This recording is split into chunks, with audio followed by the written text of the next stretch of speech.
오늘 우리가 읽은 성경 말씀은 히브리서라는 성경입니다.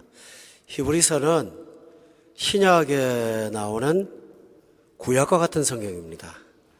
특별히 히브리서는 구약의 레위기 1장부터 5장까지에 나오는 요즘 우리가 화요일 때 말씀 듣는 그 5가지 제사의 핵심이 있습니다. 그 제사 가운데서도 예수님의 십자가를 상징하는 피와 관련 있는 것이 히브리서입니다. 이 히브리서를 쓰게 된 목적은 예수 믿는 사람들이 예수님의 십자가의 은혜로 무엇을 누렸는가 하는 것을 설명하고자 하는 것입니다. 그래서 히브리서 1장부터 10장까지는 예수님께서 우리를 위하여 희생하신 십자가의 사건을 기록하고 있는데 그 10장 35절까지 그 내용이 쭉 진행되다가 36절부터 들어와서 그 예수님을 믿은 우리에게는 어떠한 은혜가 오는가, 그것에 대해서 설명을 하고 있는 것이 오늘 본문의 특징입니다. 거기서 우리가 얻은 구원의 열매가 무엇인가 하면 1절에 보면 38절에 보니까 여러분들 잘 아는 성경 구절 나옵니다. 의인이라는 성경 구절. 우리가 예수님을 믿으면 로마서에서 의롭다함을 받아서 의인이 된다고 말씀하십니다. 그런데 우리가 의인이지만 사람과 살다가 보면 비난도 받고 저 사람 나쁜 면도 있다고 말하고 또 어떤 사람들은 나를 아주 안 좋은 사람으로 보기도 하고 그런 경우를 많이 겪습니다. 그래서 예수 믿고 나서 의인이라는 말씀이 실제적으로는 생활 가운데 잘 다가오질 않아요. 그럴 수밖에 없는 게 38절에 보면 그냥 의인이 아니고 38절 서두에 무슨 의인이라고 했냐면 나의 의인이라고 했습니다. 여기서 나는 하나님의 의인이라는 뜻입니다. 세상 사람이 다 나를 비난해도 하나님이 나를 의인으로 보신다는 말입니다. 세상 사람들이 나를 다 고발해도 하나님께서 나를 의인으로 보증하신다는 말입니다. 로마서 8장에 보면 바울 사도가 누가 택하신 자들을 고발하리요? 하나님께서 우리를 위하시면 누가 우리를 송사하리요? 라고 되어 있습니다. 그때 말하는 의인이 바로 예수 믿고 받는 의인입니다. 여러분, 그런데 이것이 얼마나 귀합니까? 법원의 예를 들겠습니다. 지방법원에 가서 재판을 받았는데 재판받은 사람이 억울해서 항소를 할 수가 있습니다. 그러면 2차 법원인 고등법원에 가서 또 재판을 하죠. 그런데 2차 법원에서도 또 죄인이라고 판명이 났다 합시다. 근데 이 사람이 너무 억울해서 마지막 대법원에다가 호소를 상고했습니다. 그랬더니 1심과 2심에서는 유죄 판결이 났는데 3심에서 이 사람 죄 없습니다 하고 판결 나면 그게 최종입니다. 이것처럼 온 세상이 다 욕하고 다른 사람이 나를 비난하고 그 어떤 것보다도 내가 나를 비난하더라도 내가 나를 의인으로 보지 못하더라도 하나님께서 최종의 권위이신 하나님께서 심판주이신 하나님께서 우리를 보고 의인이라고 말씀하셨다면 우리는 의인입니다. 오늘 성경에서 그래서 말하기를 나의 의인이라고 말한 것입니다. 여러분은 의인이 되었습니다. 또 하나 있습니다. 의인이 되고 나면 하나님께서 선물로 주시는 귀한 선물이 하나 있습니다. 그 선물이 뭐냐 하면 믿음입니다. 여러분, 믿음이 정서적인 용어 같지요? 내가 마음으로 느끼는 것을 믿는 것 같지만 실제로는요, 믿음은 밖에서부터 옵니다. 여러분, 우리가 금융거래할 때 공인인증서라는 걸 사용합니다. 내가 아무리 거래를 적법하게 해도 그 믿음을 줄 수 있는 것이 바깥의 공적인 기관으로부터 오지 않으면 그 믿음은 그 믿음이 아닙니다. 따라서 믿고 안 믿고는 내 마음의 감정에 있는 것이 아니라 나보다 더 상위 기관에서 믿게 해줘야만 믿을 수가 있는 것입니다. 따라서 우리가 가진 믿음은 아까 의인과 똑같이 믿음은 하나님의 선물이지 내 안에서 나오는 게 아닙니다. 그렇기 때문에 예수 믿으면 신기한 일이 벌어집니다. 조금 이따 말씀드리겠습니다만 이 믿음은 나의 환경이나 기질에 상관없이 작동하고 있습니다. 그래서 오늘 본문에 보면 믿음을 39절에 보니까 가진 자라고, 우리는 믿음을 소유한 사람이라고 이렇게 설명하고 있습니다. 그런데 우리가 가진 믿음은 어떤 종류의 믿음인가 하면 단순한 믿음이 아닙니다. 이 약 먹으면 병나, 그 정도 믿음이 있을 수 있습니다. 저 사람이 날 믿어줘, 그 믿음이 있을 수 있습니다. 그러나 이 믿음은요, 오늘 39절에 보니까 영혼을 구원하기까지 이르는 믿음이라고 그랬어요. 이런 믿음은 세상에 없습니다. 우리가 부모님을 사랑하고 믿습니다. 부모님 중에 자식을 잘못되게 하는 부모는 없습니다. 믿어요. 그러나 그 믿음의 대상이 돌아가십니다. 믿기는 하지만 믿음의 대상은 안 계십니다. 이 세상의 믿음은 어떤 끝이 있습니다.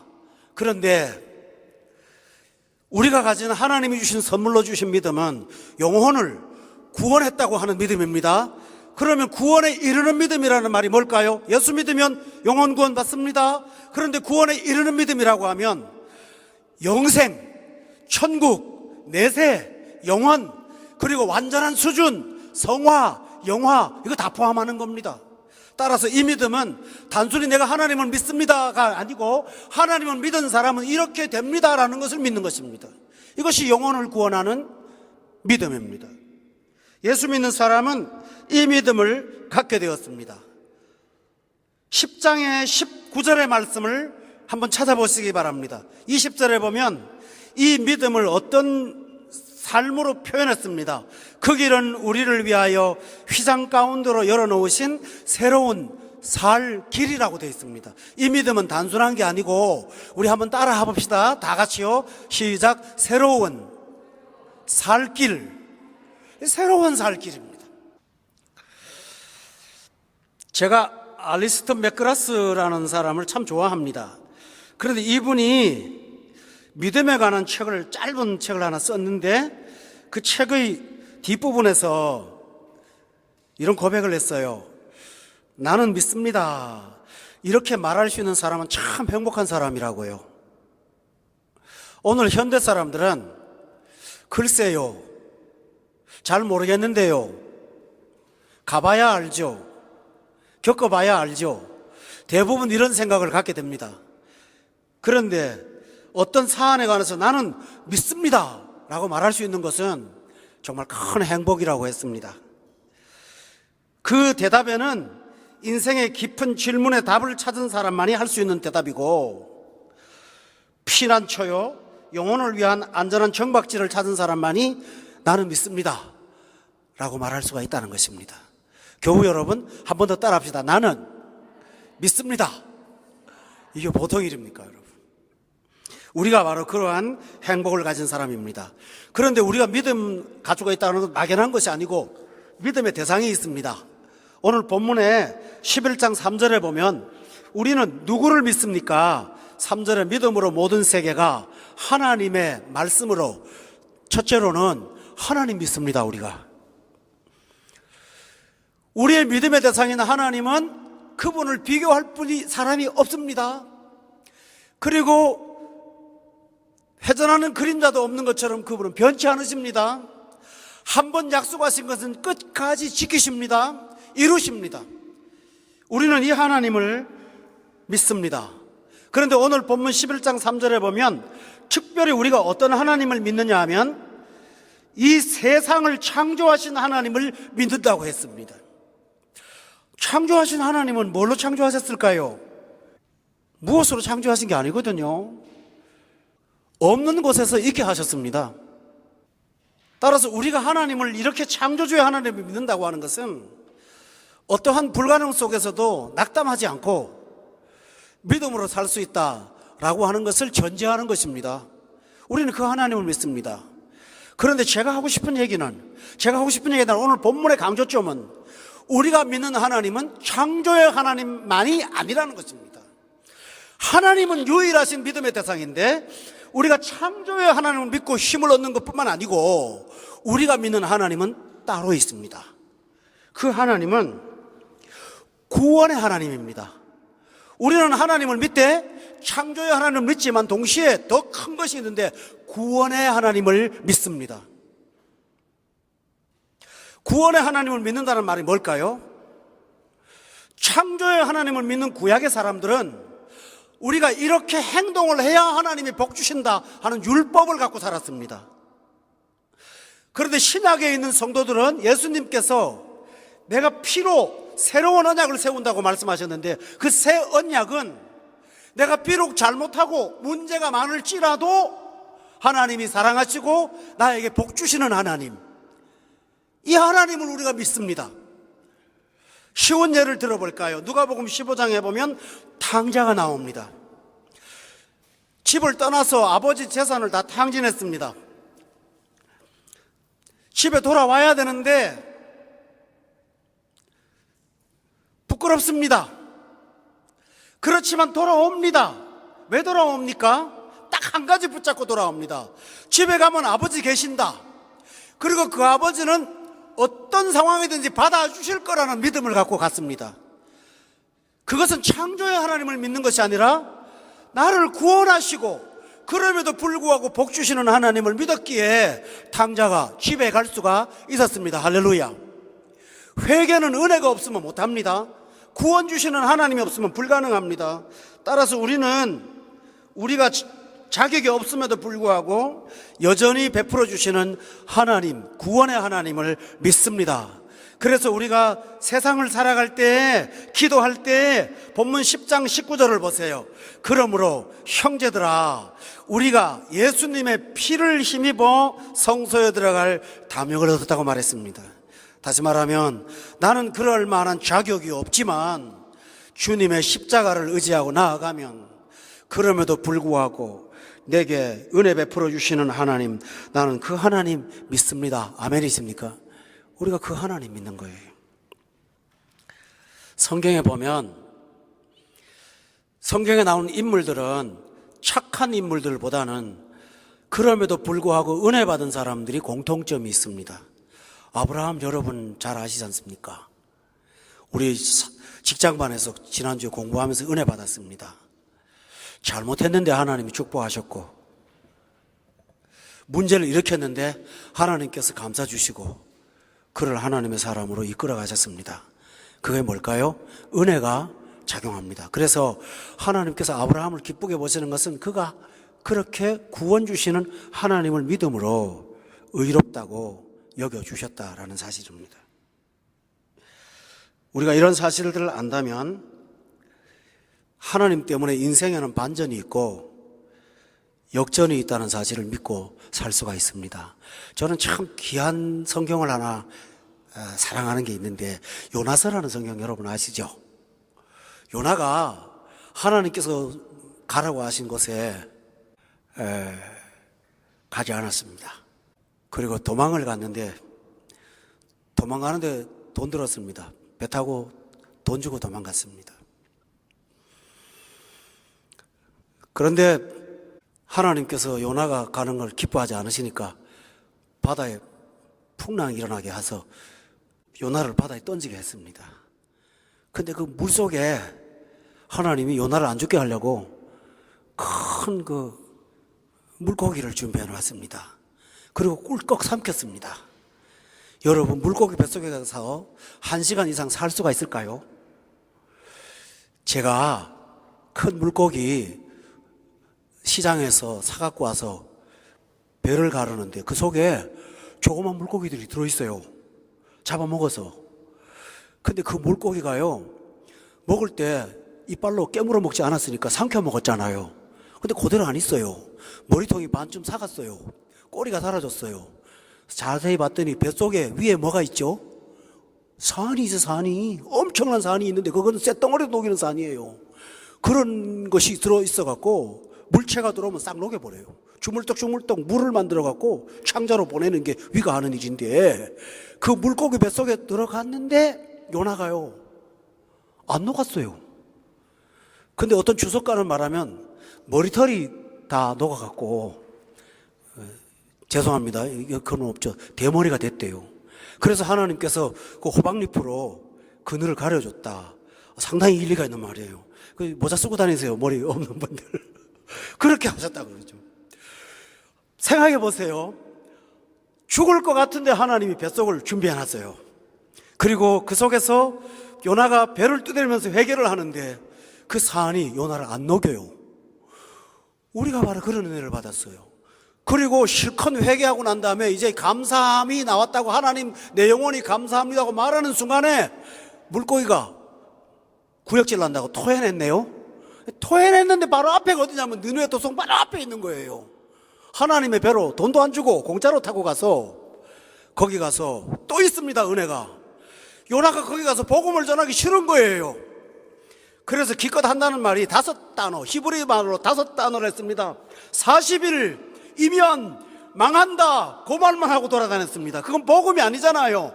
복음은 예수 믿고 산다 그건데, 그거 전하라 그랬는데 40일이면 망한다.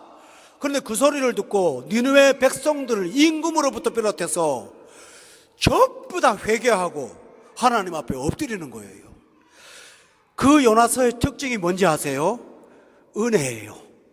창조의 하나님으로 역사하신 것이 아니라 구원의 하나님으로 다가와서 요나에게 역사하신 하나님. 여러분의 인생에 이 요나의 후반기 인생처럼 하나님이 날마다 역사하실 것을 믿으시기를 바랍니다. 그래서 하박국이라는 선지자는 그걸 알기 때문에 이렇게 기도했어요. 진노 중에도 국류를 잊지 말아주세요 하고 하나님 앞에 기도할 수가 있었던 것입니다. 그러면 이제부터 말씀 전할 텐데, 그러면 믿음의 대상은 구원의 하나님이라면 우리가 갖고 있는 믿음이라는 게 뭐냐? 여러분 잘 들어보세요. 보통 세상에서 믿는다 그러면요, 기대감을 말하는 경향이 더 짙어요. 믿다가 실망한다 그런 경우도 있잖아요. 그런데 성경 말씀은, 믿음은, 내가 하나님이 주셔서 믿게 하는 그 믿음은 그대로 현실이에요. 오늘 11장 1절에 보니까 믿음은 바라는 것들에, 그 다음에 뭐라고 그랬나요? 실상이다라는 말인데, 히브리어의 헬라어 단어에서 이 실상이라는 말은요, 그 바라는 그대로의 실체다라는 뜻이 있어요. 막연한 희망이 아닌 거예요.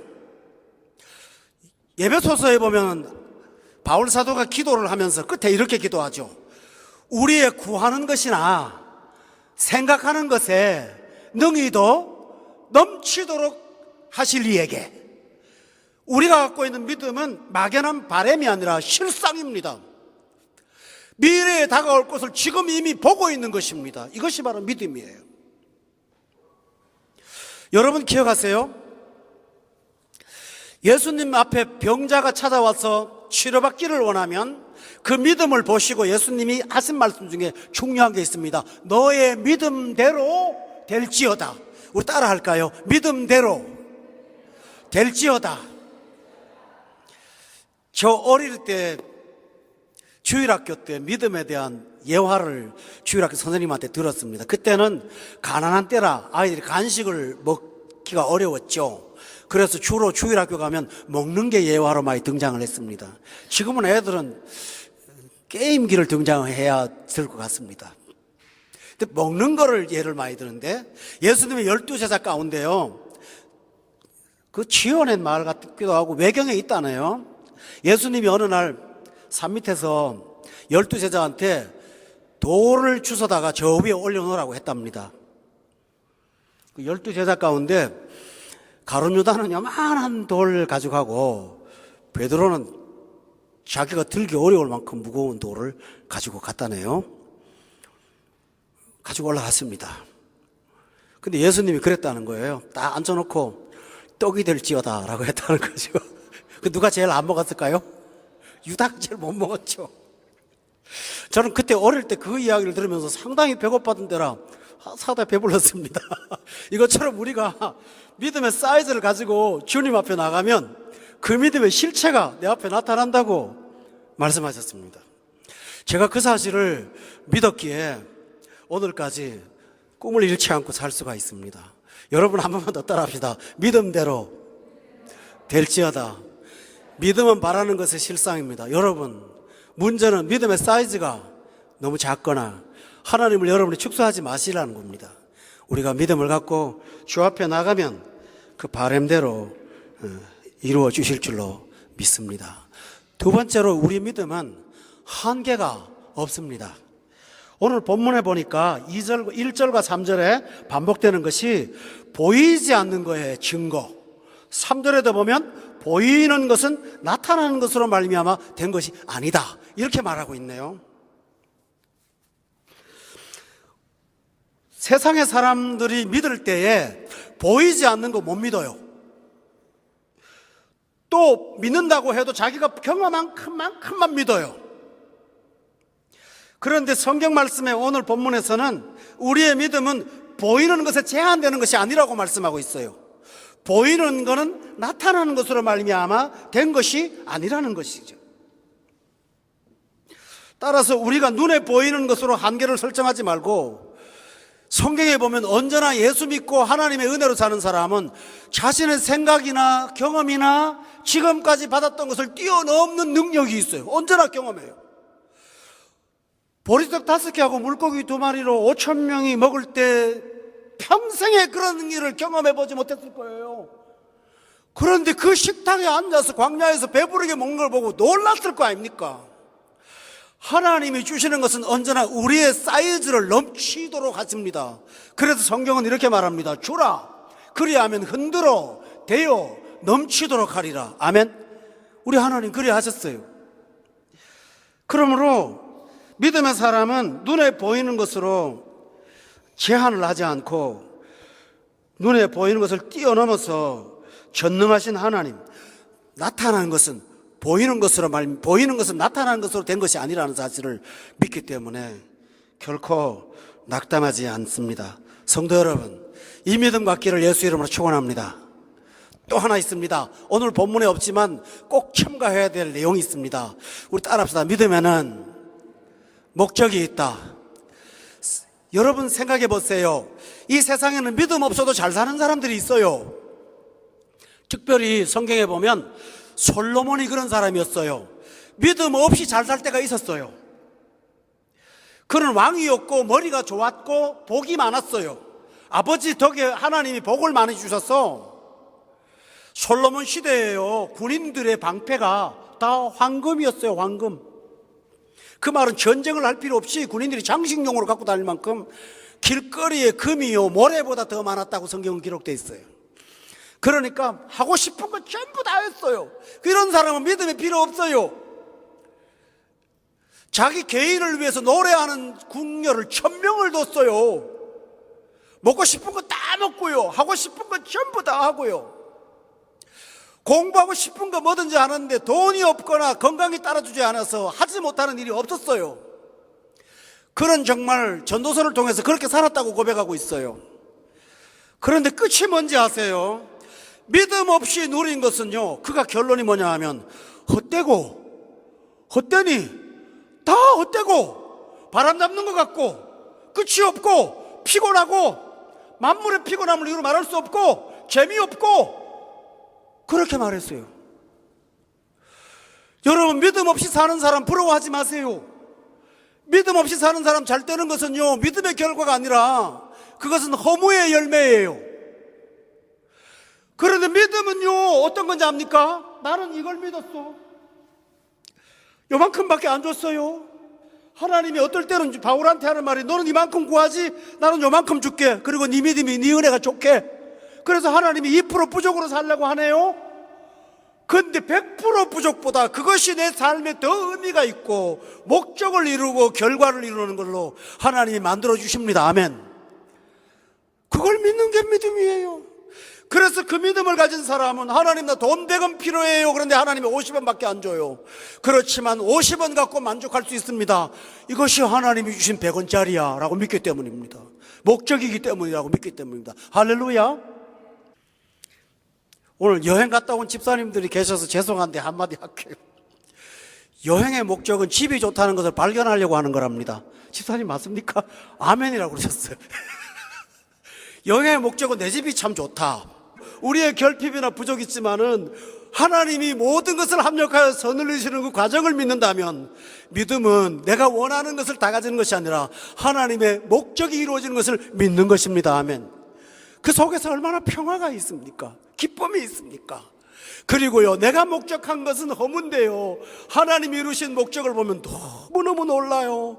하나님 이렇게 하려고 이런 일을 주셨군요. 너무 감사하고, 내가 생각했으면 이만큼 못했을 텐데 하나님이 이 일을 주신 것은 너무 감사합니다.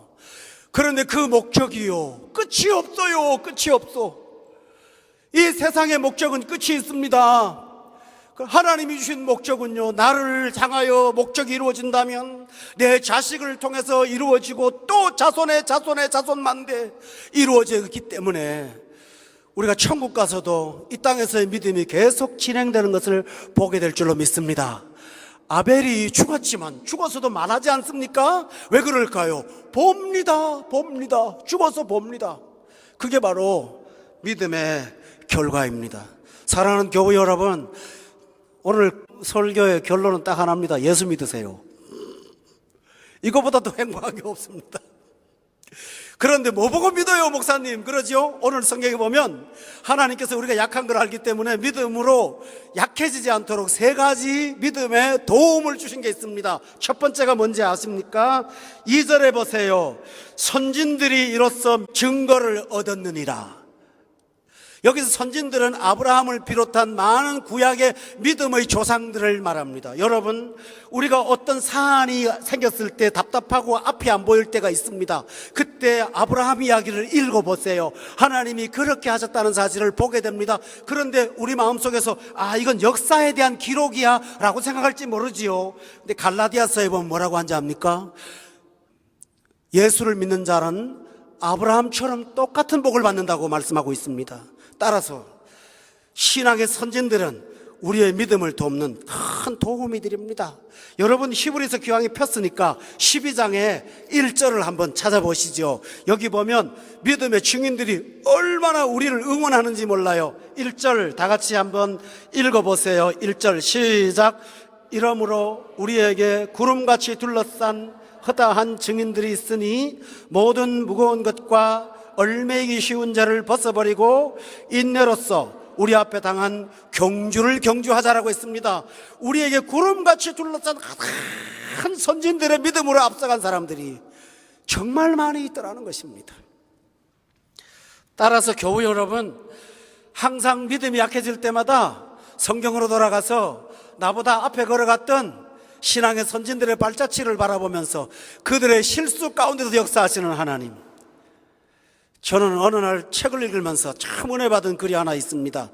박영선 목사님의 직설이라는 책인데 그분이 그랬어요. 하나님은 놀랍다. 우리의 좋은 것들을 통해서 당신의 뜻을 이룸도 있지만 우리가 실수한 걸 통해서 나를 좋게 하시는 하나님이 하나님이시다. 평생에 경험하시는 그분은 그분이시다 라고 고백했습니다. 교우 여러분, 이 사실을 믿고 믿음이 시험될 때마다 승리하고 한 걸음 한 걸음 더 나가시기를 주의 이름으로 축원합니다.